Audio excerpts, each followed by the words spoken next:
and welcome to the finale of Voices of Customer Experience Off the Cuff. I'm your host, Mary Drumond. Today, we put me in the hot seat while I go over the previous seasons of Voices of CX and discuss some of my favorite episodes and most valuable points that I've been able to apply to my professional life to help me be a better marketer. Now, I've got my notes, I've got my coffee. Are you ready? Let's go.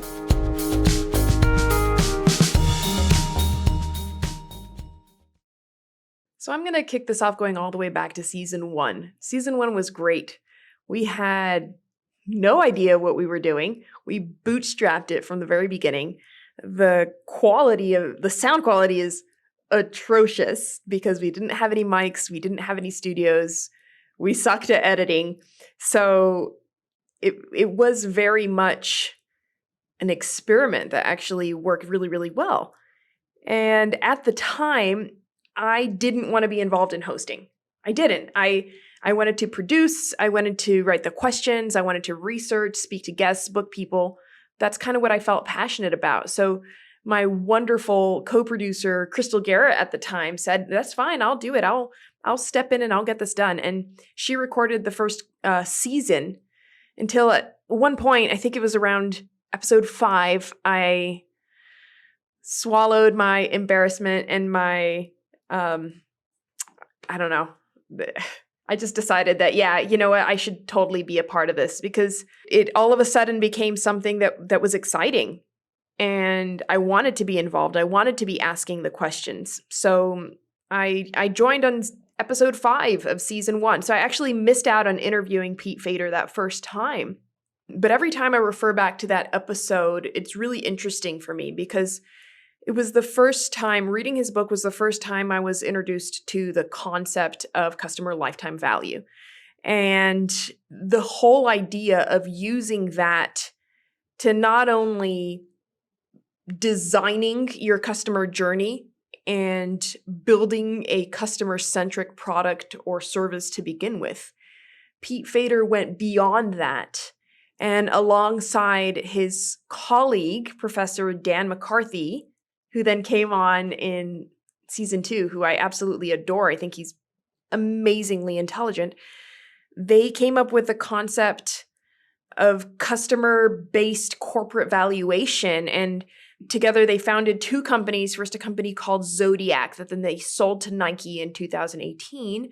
And then they went right ahead and they created a firm called Theta Equity Partners, I believe.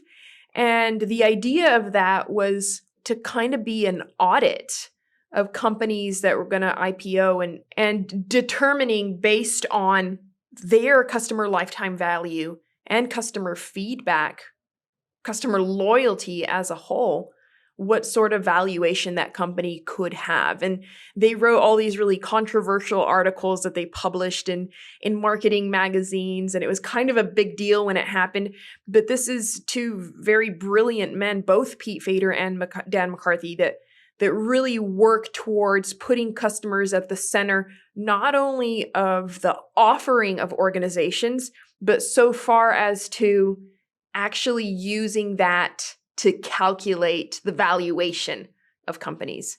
So Pete Fader is the Francis and Pei-Yuan Chia Professor of Marketing at Wharton University.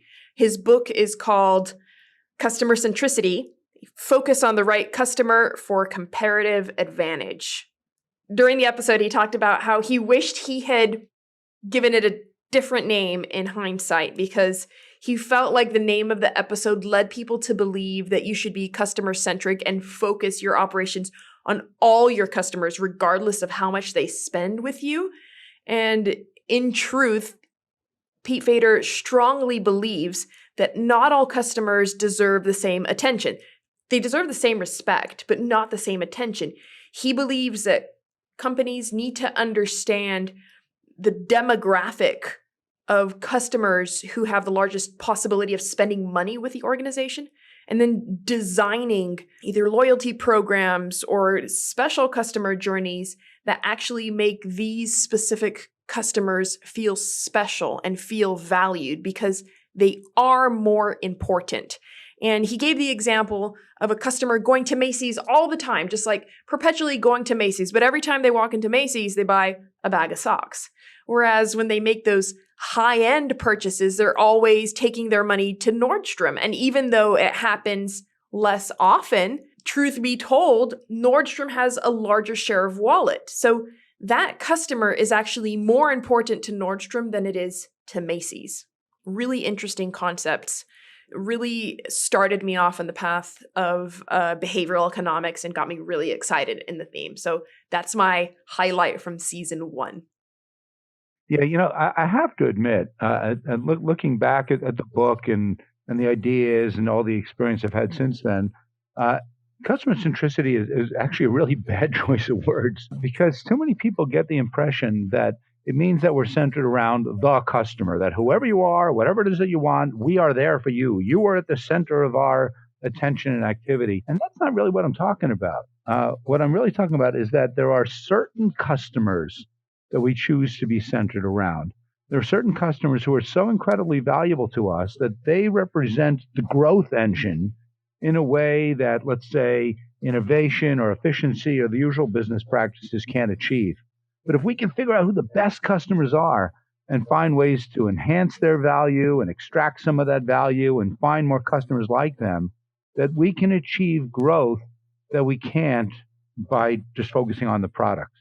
So it's really a question not of focusing on, the customer and what we're going to do for them, but which customers do we want to be centered around? So it's an important point of clarification. And in the kind of classic example, like the Nordstrom one, and it's very different for that company and many other companies now, but it was, we don't really care who you are. We're going to delight you. We're going to make it worthwhile for you, even if you're completely worthless to us. So Dr. Nami Vadir she's a PhD in electrical engineering, and I met her at the Mercedes-Benz headquarters in Sandy Springs here in Atlanta. And she is a brilliant woman that was working alongside Mercedes-Benz at the time to help build their innovation department. And I invited her on the podcast because I was so fascinated about the work she did. And clearly I still am, because she's my highlight from season 2. So even though she's a PhD in electrical engineering, she has a really big passion for design thinking and innovation. And she focuses, in the episode, she focuses a lot on what she calls deliberate innovation. And it's the idea that through the studies of economics and psychology and behavioral economics and all of those stuff, again, we can improve how companies lead their innovation efforts. So not only for big companies like Mercedes-Benz, but especially actually for startups. And her point that really captivated me was the fact that many times as humans, even though we're plagued by biases throughout our lives, in our personal lives, it doesn't really interfere as much. It kind of balances out. But in our professional lives, especially when it comes to innovation, we end up being the biggest obstacle, because these subconscious biases create flaws and blind spots, which can be extremely detrimental, if not destructive, to innovation. So her solution is to map out the biases and create processes that work around them. So, plenty of times when reading amazing psychologists discuss biases, like the big thing that Daniel Kahneman talks about in his amazing book, Thinking Fast and Slow, which is one of my personal favorites, is that even though we're aware of biases, that doesn't mean we're immune to them. They're going to happen anyway. But by being aware of them, we can map them out and observe them and become more familiar with them. And that way we understand when it takes place, and we can work to overcome them in the long run. Dr. Gleb Tversky talks about this as well in season 5. And in his book, Never Trust Your Gut, he goes into this very deeply about how we have to have these processes in place. Because once again, even though we're aware of the biases, it doesn't mean we're immune to them. I was really fascinated by NAMI. I'm going to play a couple of minutes from her episode now, and I encourage everybody to go back and listen to that episode in its entirety, and it's really worth it. You won't regret it.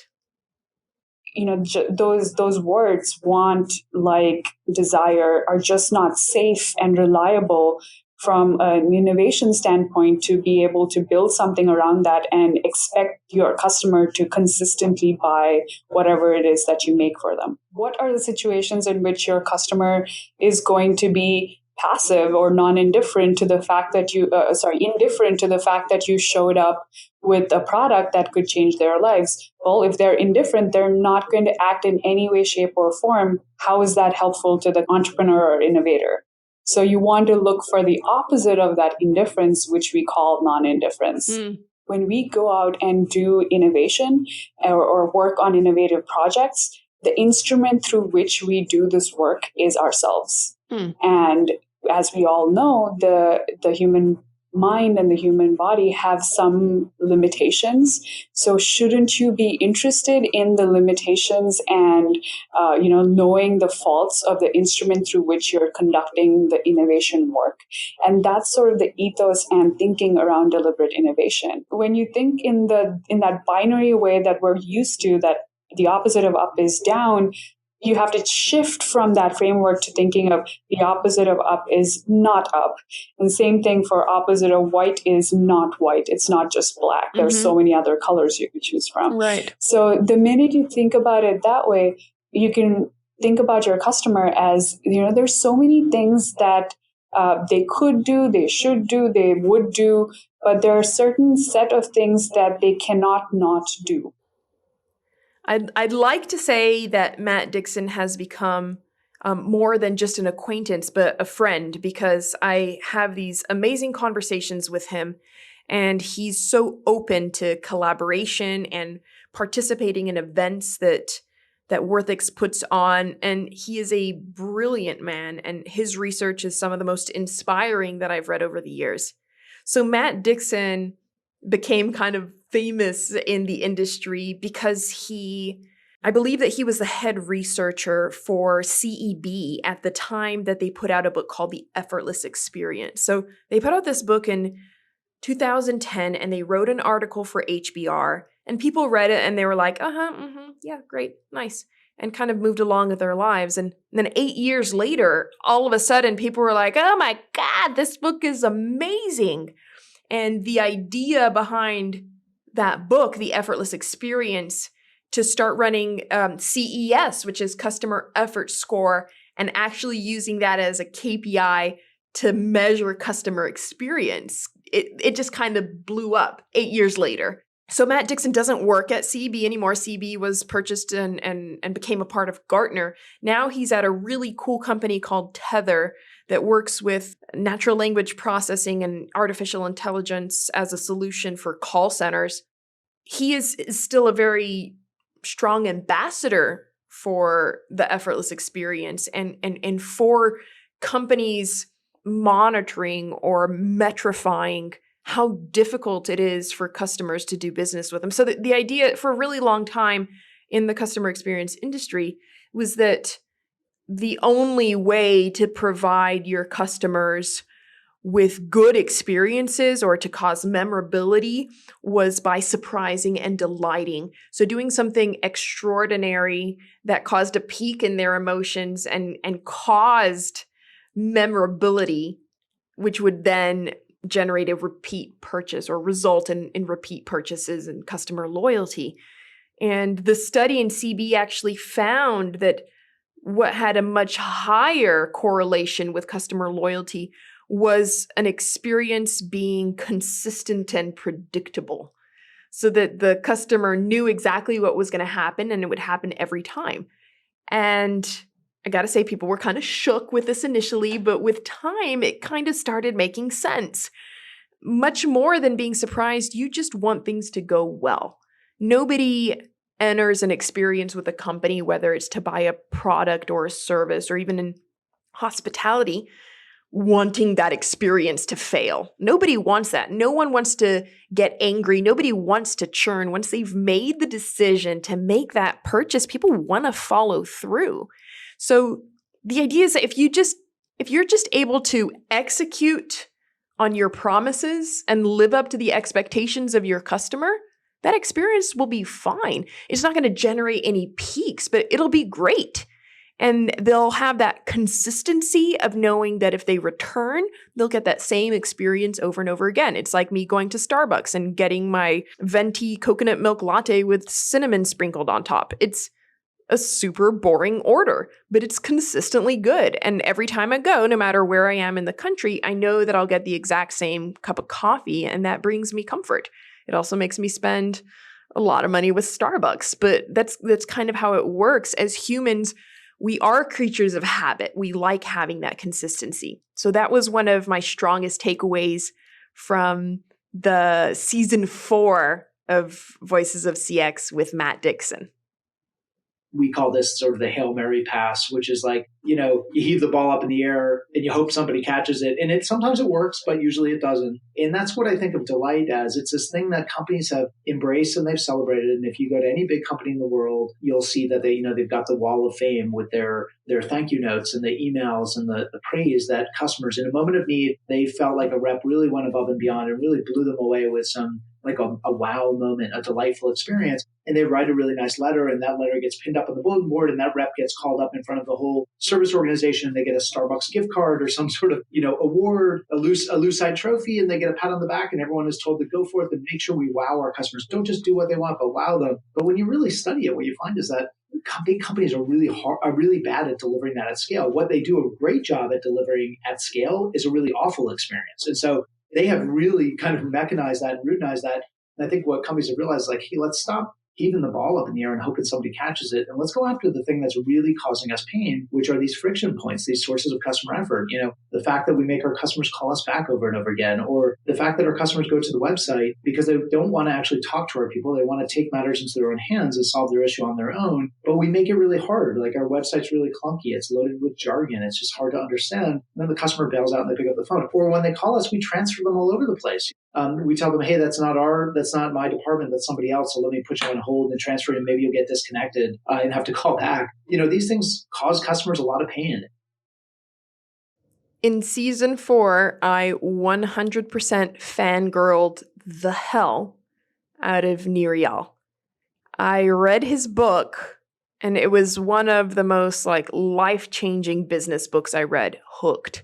Now, Hooked is like the Bible in the Silicon Valley. Like any entrepreneur, any chief product officer, any chief marketer in the Valley read that book. And this was, I'm going to say 5 years ago, maybe.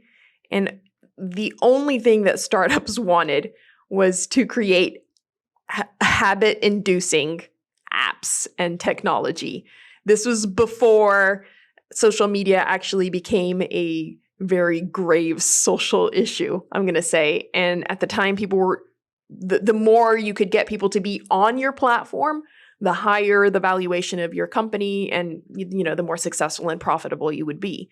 So this book, Hooked, talks about how to understand customer behavior in a way where you can design ways to make them keep coming back. So it helps understand the triggers of the human brain, the triggers of human behavior, and what actually drives people to make choices. Now, this was ridiculously interesting for me because at Worthix, one of the main things that we do is define or highlight or pinpoint, better yet, to decision makers in organizations, what is it that is driving the behavior? So really fascinating book, Hooked. And then a couple years later, when people realized that, hey, maybe some of these apps are actually becoming a problem or, creating addictive behavior that isn't healthy, Nir came out with a second book called Indistractable, because he talks about how in his personal life, he kind of let technology get the best of him and actually rob him of really important moments in his personal life. And this same sentiment was also kind of parroted in a certain sense by Brian Solis in his most recent book, where he talks about exactly the same thing. There is so much going around us in our lives that sometimes we don't stop and live. So Nir actually, in his second book, Indistractable, I'm not going to say tries to undo what was done in his book Hooked, but he does try to educate people as to how to find that balance and not let technology control you, and instead you control technology. Brilliant man. Brilliant man. And for the rest of my life, I'm going to be like, I've peaked. I interviewed Niriel. So season 4, that's my highlight. All human behavior is driven for one reason only, and that reason is to modulate our mood. All human behavior. The only reason people use your product or service is because they want to feel something different. We used to believe in the psychological community that human behavior was motivated by the desire to seek pleasure and avoid pain. It turns out that's not true. Neurologically speaking, all human behavior is driven by the desire to escape discomfort. Neurologically speaking, all human behavior is driven by the desire to escape discomfort. All human behavior is driven by the desire to escape discomfort. The discomfort, the feeling of something we don't like to feel, drives us to action. That's how the brain gets us to act. Even positive sensations, right? Desire, that feeling of wanting, in fact, is uncomfortable. There's a reason we say love hurts, right? Mm-hmm. That's how desire works in the brain. Wanting something, even something positive, is itself uncomfortable. And this comes from a physiological sensation. When you think about if you're cold, that's not comfortable, you put on a coat. You feel hunger pangs, that hurts, that doesn't feel good, you eat. Those are physiological sensations. The same exact things apply to psychological sensations. Now, why is it so important to focus on those pain points? Because if we reach out to people, if we send them external triggers, when they are not coupled with the internal triggers, we annoy the hell out of them. And I'll give you a perfect case study. I was on a plane on a transcon flight from New York to San Francisco, and I was sitting in the aisle, and across from me, there was this guy who was asleep. And the flight attendant walks by with a cart, and she says, "Sir." And he's sleeping. Everybody around can see he's sleeping. He's got a pillow under his neck, very clearly asleep. And she says it again, a little louder. She says, "Sir." Still doesn't wake up. Finally, third time, she kind of yells at him. She says, "Sir." And he wakes up. Whoa, what is it? What is it? And she says, "What would you like to drink, sir?" And Come on. And so this is a perfect example. Ridiculous, right? We would never do that to our customers. People do this to our customers all the time. We send them pings, dings, rings, all these notifications constantly on our schedule as opposed to on their schedule. Would that guy have liked a drink? Yes, when he was thirsty, when he had the internal trigger of thirst, not when he's sleeping. Last season, in season 5, I had one of the most insightful conversations of my life with Professor Thales Teixeira. Now, I can pronounce his name properly because I'm Brazilian, but I know that it's difficult to pronounce. And Thales was a professor at Harvard. And while he was there, he did some really interesting insight into disruption and innovation and how customers are truly the catalysts of innovation. Lots of people think it's technology, but it's actually the customers. So his book is called Unlocking the Customer Value Chain: How Decoupling Drives Consumer Disruption.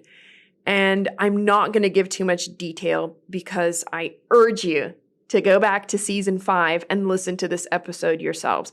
I'm not going to say that I liked him more than all the other episodes because I am a huge fan of every single guest that's been on this show.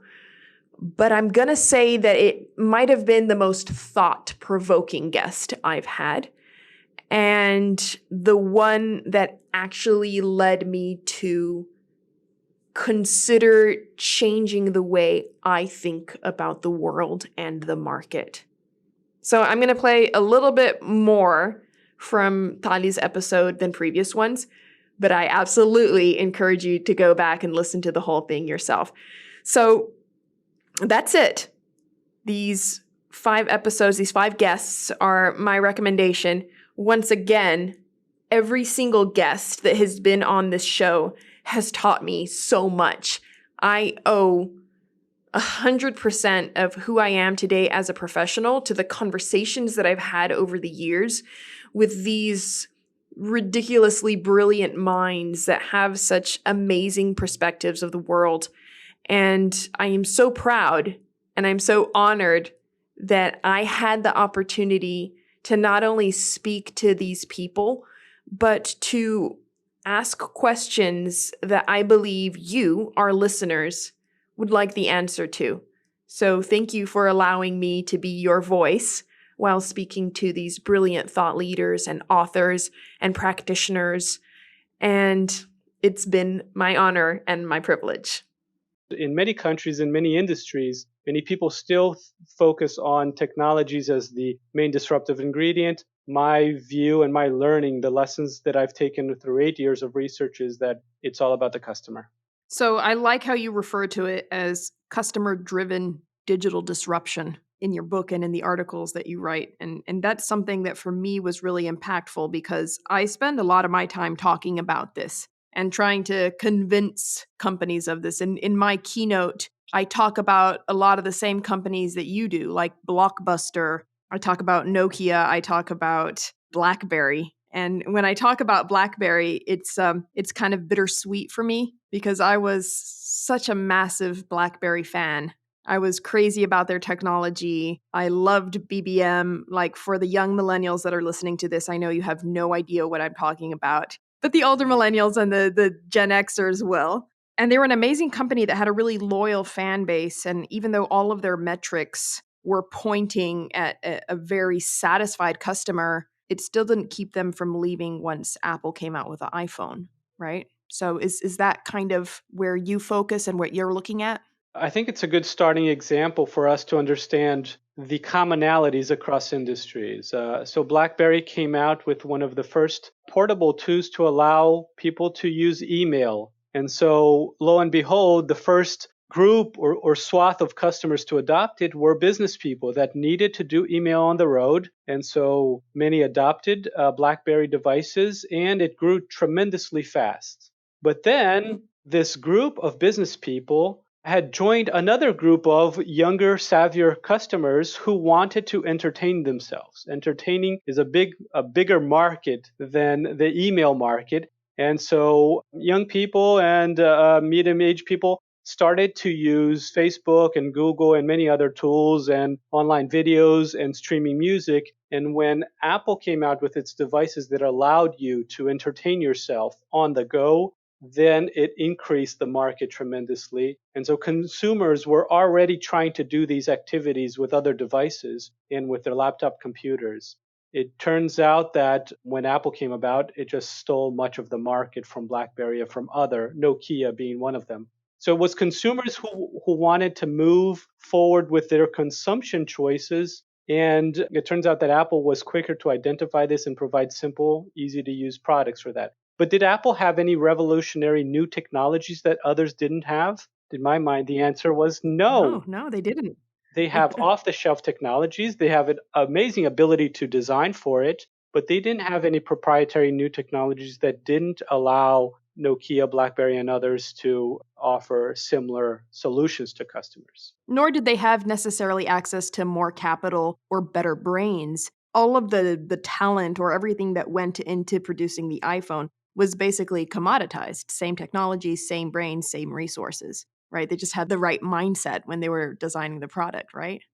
Well, I'd probably say that, many decades ago that was true, Mary, but it's hard to dispute in the last 10, 15 years that Apple had not better people and more access to capital. I think indeed they were doing successfully with the Macs, but launching the iPhone springboarded them to new opportunities, and new opportunities brings in better people and more capital. And then they become, hard to stop. And today it's very hard to compete with better products in which Apple decides to enter. But Apple isn't immune to a disruptor, are they? No, absolutely not. Apple has entered categories in which they haven't succeeded in certain software and certain other categories. And so that is a testament to moving to another category which you have different sets of customers with different needs. the game is an entirely open game and amenable to other startups or tech companies to come in and overpower them. One thing that I read you talk about a lot was the way that big giants, and maybe one day Apple was the underdog, but nowadays it is a giant, and how giants deal with startups and with disruption. Can you talk about that a little bit? I read you talking about either acquisition to build or to just absolutely shelf products and technologies as a way to safeguard, the way Kodak did with the digital camera, et cetera. Can you talk a little bit about that? I remember that you gave a very strong example about Yahoo under Marissa Mayer. Is that her name? Yes. And their strategy in acquiring startups to try to increase their value. Okay. So when you look at many of the bigger established companies, what we call the incumbents in different markets, the way a business grows and becomes a large conglomerate like Yahoo was once and Kodak as well is by growing into new markets and growing into new products. So they go to new countries, they go to new products, and they start fulfilling more of different customers' needs. In the process of growing like that, you end up creating products that aren't always best in class. Kodak probably had great cameras, but it had other cameras that weren't so good, right? Mm-hmm. The same thing with Yahoo. In the beginning, it had a great portal, but it ventured into other businesses that it wasn't as good. And so being not as good in a new market is essentially the beachhead, the opportunity for startups to come in and do better. So startups identify one little thing that a big company is not doing so well or has missed the opportunity, and they enter that market, right? A So little kink in the armor, right? that's right. So when in the hospitality industry, all the big hotels, Marriott, Sheraton, were interested in replicating their properties, owning the properties, and managing hotel properties across the world. They didn't realize that some people just wanted to stay in other people's homes, and this created an opportunity for Airbnb to come about. In the beginning, a startup that had very few people, arguably not as good people in the beginning as Marriott or Sheraton had. They didn't have the money initially. They didn't have any new technology. And so one argument could be like, how can a startup grow and, take on giants? The main argument is that they focused on a very little sliver of opportunity. And so they focused on something very small and they grew that opportunity. And the large established companies didn't worry about that opportunity because they didn't have a business model that allowed them to make money in that. They had a standard traditional business model. And that's how Airbnb grew. That's how other startups grew to provide better services than, for example, Yahoo. And when Yahoo and big companies are confronted with that, what they can do are just a handful of things. One is they can try to buy the startup. Many cases, as I showed in my book, Yahoo bought about 200 startups in the last 15 years. And almost all of them, they weren't able to fully integrate or manage the company. They closed the vast majority of them. So acquisitions don't often work. The second option is you can build your own competing service. And sometimes that does work, but many times it doesn't, right? Marriott, only recently Marriott has created a business around home sharing. Now we all know that Airbnb has been very successful. Why did it take Marriott 15 plus years to realize that, to start acting? And so when companies react, they tend to either react too slowly.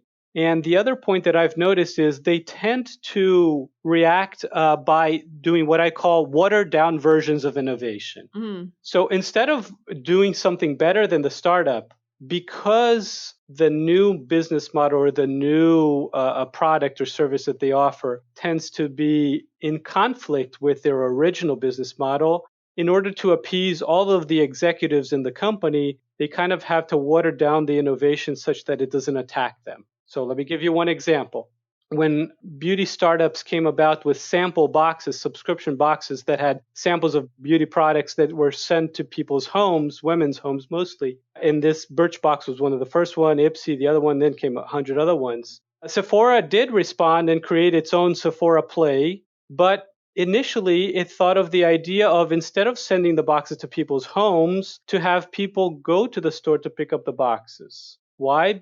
Because they didn't want to reduce the foot traffic to the Sephora stores, because that's where they made most of their money. So The subscription box was created to give more convenience to consumers so they didn't have to go to the store. But originally, Sephora watered down that innovation by forcing customers to do what they did not want to do, which was go to the store to pick up the box. So that's an example of how companies watered down the innovation because they have conflicting interests. So we hope you enjoyed the experiment that was Voices of CX off the cuff. We had a great time bringing in our coworkers and have them share with us what they learned through previous episodes of the podcast. How about you? What have you learned? Let us know. Tag us on social media, send us an email, whatever you prefer. We'll be back in the spring for Voices of CX Season 7. Until then, have a wonderful holiday and a happy new year.